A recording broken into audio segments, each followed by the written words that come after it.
Hi friends, അപ്പോൾ നമ്മളെ ഇലക്ട്രീഷ്യന്മാരുടെ കയ്യിൽ മിനിമം വേണ്ട ഒരു 3 ടൂളാണ്: ഒരു കട്ടിംഗ് പ്ലെയർ, ഒരു സ്ക്രൂ ഡ്രൈവർ, ടെസ്റ്റർ. എന്നാൽ ഏറ്റവും കൂടുതൽ നമ്മളെ കയ്യിൽ വേണ്ട ഒരു സംഭവമാണ് ഈ ടപ്പാരിയുടെ ടെസ്റ്റർ. ഞാൻ ടപ്പാരിയ എന്ന് പറയാൻ കാരണം എന്താ വെച്ച് കഴിഞ്ഞാൽ, നമ്മളെ ഏറ്റവും കൂടുതൽ ഇലക്ട്രീഷ്യന്മാർ ഉപയോഗിക്കുന്ന ടപ്പാരിയുടെ ടെസ്റ്ററാണ്. കാരണം ഒരു 55 റുപ്യാണ് ഈ ടെസ്റ്ററിൻ്റെ വില കേട്ടോ. അതെന്താ വെച്ച് കഴിഞ്ഞാൽ, നമുക്ക് വിശ്വസ്തോടെ ഞാൻ പഠിക്കുന്ന സമയത്ത് തൊട്ട് ഈ ടപ്പാരിയ ടെസ്റ്റർ ഉപയോഗിക്കുന്നതാണ്. കുറച്ച് കഴിയുമ്പോൾ നമ്മൾ മാറ്റേണ്ടതാണ്. കാരണം ടെസ്റ്റർ എപ്പോഴും നമ്മൾ കുറേ കാലം ഉപയോഗിക്കാൻ പാടില്ല. കംപ്ലൈൻറ്റ് എപ്പോഴാണ് വരിക എന്ന് പറയാൻ പറ്റില്ല. അപ്പോൾ അത് ശ്രദ്ധിക്കേണ്ടതാണ് കേട്ടോ.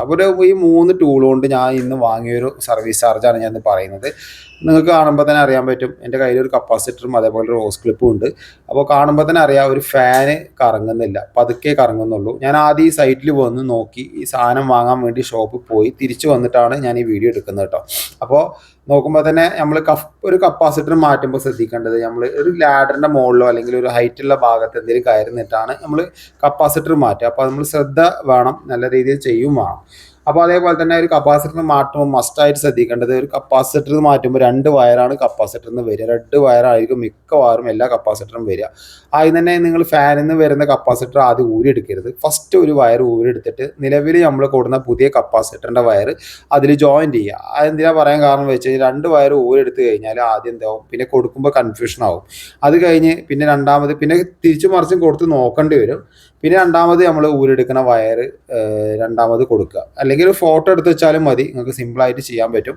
ഈ കപ്പാസിറ്റർ അവിടുന്ന് ഊരെടുത്ത് കഴിഞ്ഞാൽ പഴയ കപ്പാസിറ്റർ അവിടുന്ന് ഒഴിവാക്കാം. എന്നിട്ട് അവസാനം ഈ വയറും ആ ഫാനിൽ നിന്ന് വരുന്ന വയറും പാടെ കൊടുത്തു കഴിഞ്ഞാൽ കപ്പാസിറ്റർ മാറ്റുന്ന പരിപാടി കഴിഞ്ഞു. എന്നാൽ കഴിഞ്ഞോ? ഇല്ല, അങ്ങനെയല്ല. നമ്മൾ ഒരിക്കലും കപ്പാസിറ്റർ മാറ്റി അവിടുന്ന് പോരരുത്. ഒരു സർവീസ് ചെയ്യുമ്പോൾ ആ ഫാനിൻ്റെ പൊടിയും കൂടി നമ്മൾ തുടച്ചിട്ട് പോകും. ഞാൻ ഏത് വീട് പോയാലും ആ ഫാന് പക്കായിട്ട് ക്ലീൻ ആക്കി പോരും. കാരണം എന്താ വെച്ച് കഴിഞ്ഞാൽ, ആ കപ്പാസിറ്റർ മാറ്റിയതുകൊണ്ട് മാത്രമേ നമുക്ക് അവിടെ ഫ്ലോ കറക്റ്റായി കിട്ടിയെന്ന് വരില്ല. ഇതിലുള്ള പൊടിയും കൂടി ഉണ്ടെങ്കിൽ കറക്റ്റായിട്ട് എടുത്താൽ ആ ഫാനിന് നല്ല രീതിയിൽ പെർഫോമൻസ് ഉണ്ടാവുള്ളൂ, അത് കാറ്റ് നല്ല രീതിയിൽ വരുള്ളൂ കേട്ടോ. അത് മിനിമം നിങ്ങളെല്ലാവരും ശ്രദ്ധിക്കുക.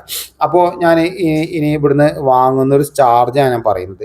നോർമലി ആയിട്ട് നമ്മൾ സാധാരണ വീട്ടിൽ പോവുകയാണെങ്കിൽ ഒരു കപ്പാസിറ്റർ മാറ്റി ചിലപ്പോൾ 50 റുപ്യെങ്കിലും ഞാൻ വാങ്ങി ഇഷ്ടം പോലെ വീട്ടിൽ നിന്ന് പോരാറുണ്ട്. എന്താ വെച്ചാൽ സാധാരണക്കാരുടെ വീടിൻ്റെ കാര്യമാണ് പറഞ്ഞത്. അപ്പോൾ ഇത് സാധാരണക്കാർക്ക് എന്താ സ്പെഷ്യൽ ചോദിച്ചു കഴിഞ്ഞാൽ, അത് നമ്മളെ സേവനമാണ്. അതായത് നമ്മൾ ഒരു സർവീസ് പോലെയല്ല ചെയ്യുന്നത്. ആ ഒരു കൂലിപ്പണി ചെയ്ത് വരുന്ന ആൾക്കാരായിരിക്കും. അവരടുത്ത് 350 300 ചോദിച്ചു വാങ്ങാൻ പറ്റില്ല. ഇത് ഞാൻ ഇവിടുന്ന് വാങ്ങിയൊരു സാധാരണ വാങ്ങുന്ന റേറ്റ്, കപ്പാസിറ്റർ വാങ്ങുക എന്ന് പറഞ്ഞാൽ 350 റുപ്യ കപ്പാസിറ്ററിന് അടക്കം ഞാൻ 350 റുപ്യ ചാർജ് വാങ്ങിയിട്ടേ ഞാൻ പോരാറുള്ളൂ. 300 റുപ്യേനെ ഒരു കപ്പാസിറ്റർ മാറ്റി കഴിഞ്ഞാൽ ഞാൻ വാങ്ങുന്നൊരു ചാർജ്.